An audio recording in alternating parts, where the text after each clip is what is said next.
Dahil sa ang nasabing pagpatay ay ginamitan ng pataydor na paraan where conspiracy is involved, ang mga akusado ay hinahatulan ng hukumang ito na mabilanggo ng... Ako po ang pumatay! Order in the court. Tahimik lang. Tahimik lang. Inaamin mo ba na ikaw ang may sala? Nangalan po ng banal na aklat na ito. Inamin ko ako po ang pumatay! Matagal ako nagtago. Pero ayaw ko patulugin ang aking konsensya. Sa aking pagkakasala, ay ang mga taong itong magdusa. Ako po ang pumatay.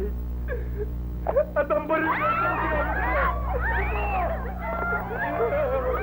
ito ang ginamit ko! Sinusuko ko na! Bakit mo naman siya pinatay? Sobrang kalupitan niya! Sobra! Sinagay niya ang aking asawa. Hindi pa siya nasiyahan. Pinatay niya ba? Pinatay niya! Pinatay niya! Dahil sa paggamit ng iyong pagkakasala, kayong tatlo ay pinawawalan sala ng hukumang ito. Maaari na kayo makauwi. Case dismissed. Boss, salamat ulit, ha? Bye! Nagala-gala na ako! Sandali lang po! Hoy, manotok! Anong ginagawa mo rito? Hindi ito ang korte natin. Tuhon! Hoy, mga pulis, pigilan na tatlo nga. Pabalik ka dito. Magalang-galang na hukom. Pasensya na po kayo. Halika na, dali. Doon tayo sa kabila. Balik. Balik. Diyan ka.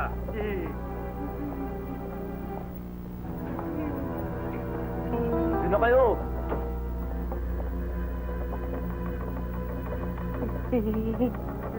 Ang mga akusado ay hinahatulan ng hukumang ito na mabilanggo ng habang buhay.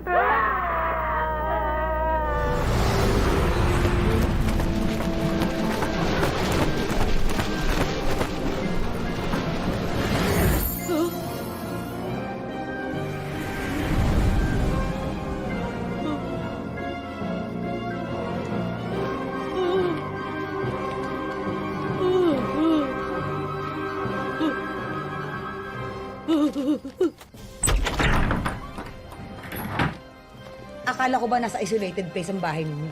Kala ko din eh. Dati naman, nag-iisang bahay lang to rito eh. Dad, ba't parang walang tao? Inang! Itang! Nag-abroad yata yung mga magulang ko. Ah! Si Labo. Dito rin nakatira yun. Labo! Mukhang malabo yan, may bu. Tignan mo, may mga balot ng mga muebles. Wala nang tao dito. Eh di okay. Solong-solo natin ang lugar.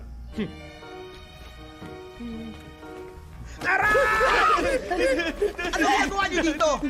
Sino kayo? Bakit kayo pumasok dito? Trespassing kayo! This is a private property! Labo!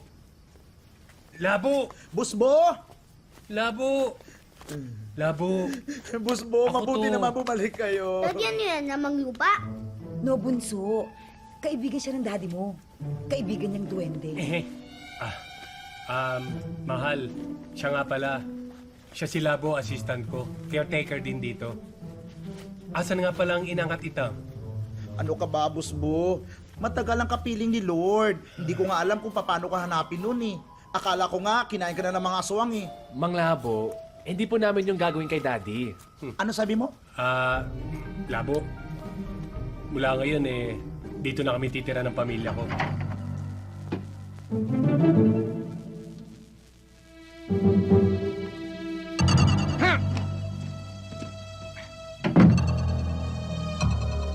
Tumayo ka nga dyan. Nasaan yung kadero?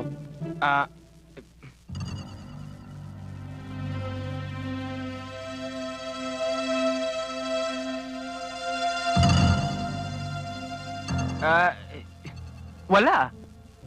Paano yan? Sabi mo sa akin, nandito yung kadero. Sabi nung nag-tip sa akin, nandito raw sa loob ng opisina ng manager yung kaha. Yan ang hirap sa'yo eh. Nakikinig ka sa chismis. Bakit hindi mo siniguro muna? Huwag mo naman akong sinisigawan. Hindi kita sinisigawan. Ang sinasabi ko lang, huwag kang pasok ng pasok sa alanganin. Teka muna pare. Masyado ka mainit. Kung walang kahadero, saan mo itatago pera? Bangko. Kung walang bangko, attache case. Ano yan? Attache case.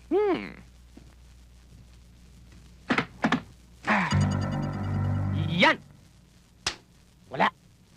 Meron pang isa.